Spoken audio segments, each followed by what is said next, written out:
What's up, guys? Alright, today we got something a little different. It's time to give a little love to the daily and install a few performance parts on it to get it going a little bit faster. Yay! So this thing's still new and under warranty, so I'm not doing the tune quite yet, but I'm really getting itchy about it and almost pulled the trigger the other day. So I was trying to see how long I could hold off before getting the tune. But while we're at it, I'm gonna just throw in a few bolt-on parts and see how much performance we can get out of it. So today's basically I'm gonna sit here and install the parts you see here. This is not really an install video or install instructional video. I'm basically just gonna install it. Might give a brief overview of how to do it, but it's mostly just a video to get them on and see the reaction to it. See how much difference how much different the car feels. See if throttle response gets a little better. How much the butt dyno says it's faster. But the main thing is just to see if we could squeeze a few more horses out of this thing before actually giving in and getting a tune. So, anyways. Let me go over a few of the parts, tell you exactly what I'm getting on here before I get started. But first off, we have the ECS turbo inlet tube, as well as the turbo inlet hose right behind it that we're going to put in, as well as the Cobb high flow filter. I'm also going to take out the snow guard in the airbox to give it a little more flow. Also, we have the ECS turbo muffler delete to go in, so hopefully that will bring out a little bit more of the turbo noise and bring in a little more excitement inside the cabin, since I really hate listening to the fake pumped in noise from the speakers. So hopefully we can get some real noise in there and get more excitement, even though this thing is fun to begin with out of the box. We have the GFB diverter valve, and finally the forged high flow discharge pipe is also going in today. This one's probably going to be the most annoying one because I actually got to get under here and unbolt the bottom portion of the pipe to put this in too. But I'm excited to get these things on and see how much more the butt dyno feels with them all on.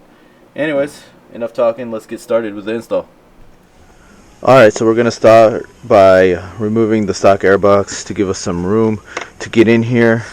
Not just to remove the inlet pipes, but also to get down to the pipe down here and start unbolting and get it out of there. Other than that, everything else is pretty much straightforward. I'm gonna have to get underneath to unbolt a few more things for this pipe underneath the car, but everything's pretty much looks like it's easy and straightforward. So let's get started and try to knock this.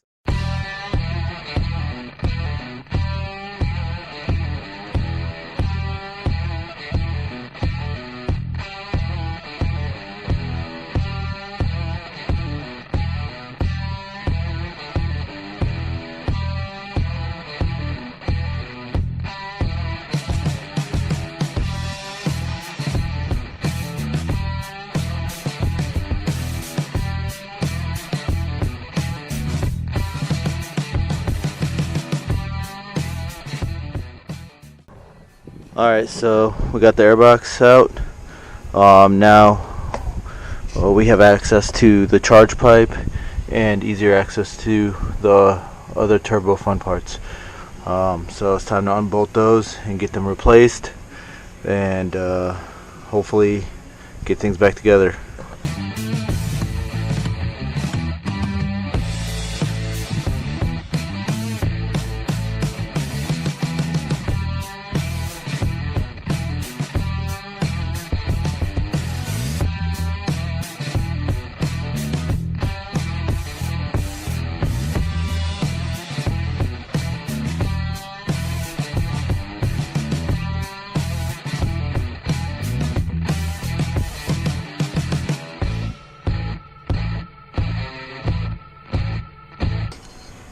Alright, got the stock turbo muffler delete off and going to replace it with the new piece, which as you can see is a lot nicer piece, and hopefully should let a little more noise through.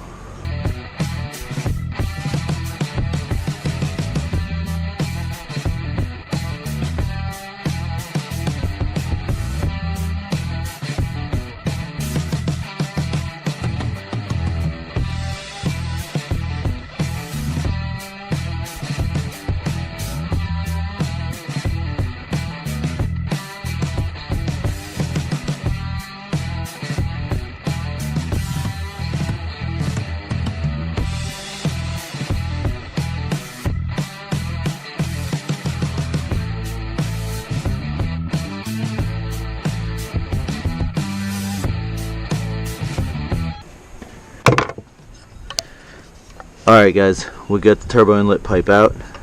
As you can see, there's a drastic difference between the stock unit and the ECS tuning unit. Definitely a lot larger, and one is aluminum, the other is plastic.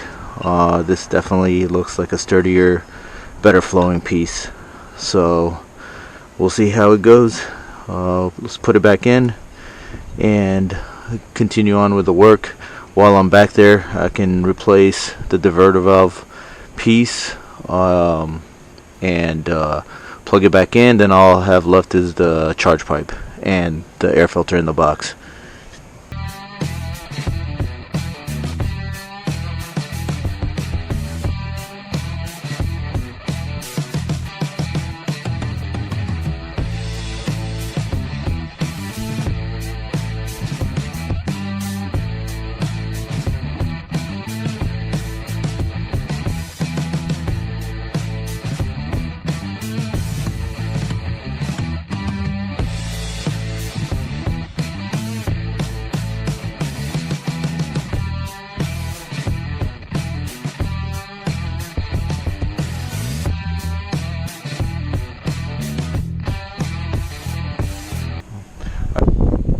Alright, we got the diverter valve in.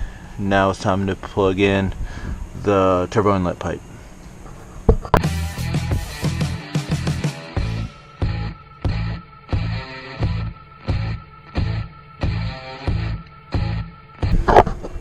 Alright, turbo inlet pipe in, diverter valve all plugged in, ready. Now turbo inlet hose needs to go in, but we're not putting that in until we finish replacing the charge pipe.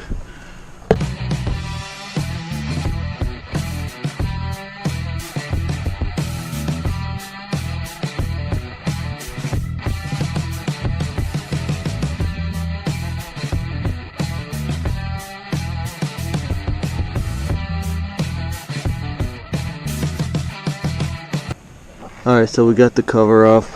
We have to access this pipe down here to loosen it up. Might have to jack the car up because it's a little too low to get down there. And loosen up some things so we can start sliding the other pipe in.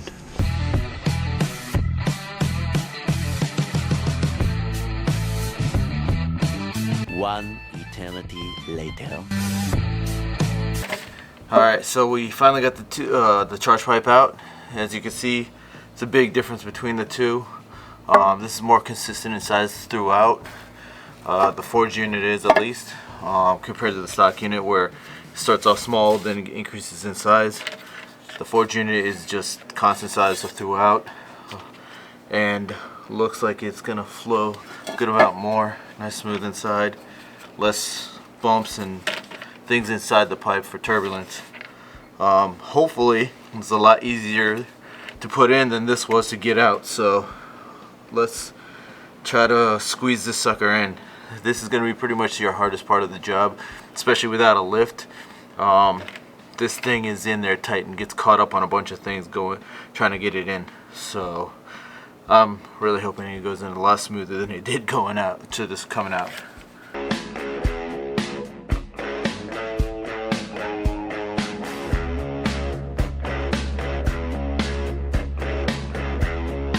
got the grommet in, ready to go, and basically this is just going to bolt right in where the stock unit bolted in.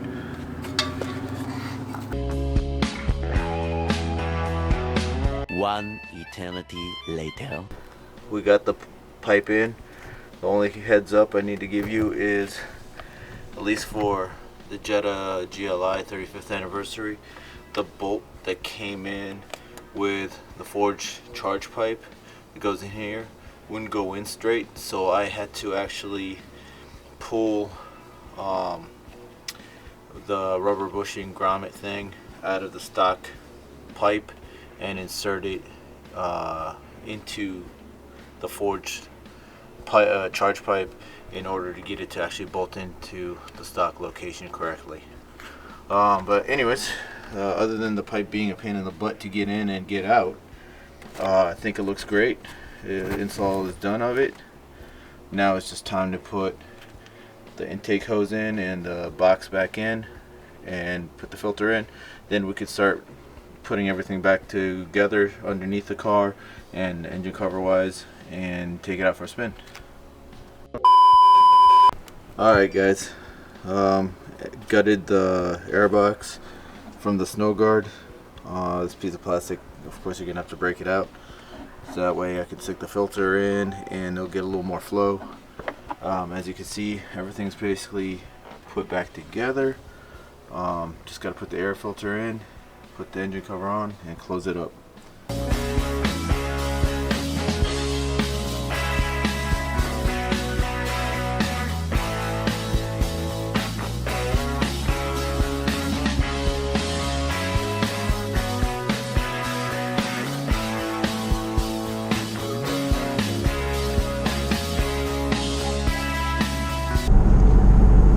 Alright guys, so we're out for a spin with the new parts in. First thing I definitely noticed with the butt dyno is it definitely feels a little bit quicker, especially in the higher RPM range where the car peters off stock. It definitely feels like it has a little more oomph at that range. But another major thing I've noticed is throttle response is a lot better when taking off and when shifting with the charge pipe and the rest of the bolt-ons added.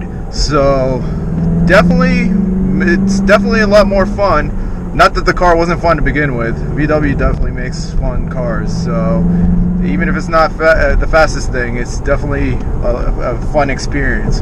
So definitely happy with the mods, and let's just do a little pull.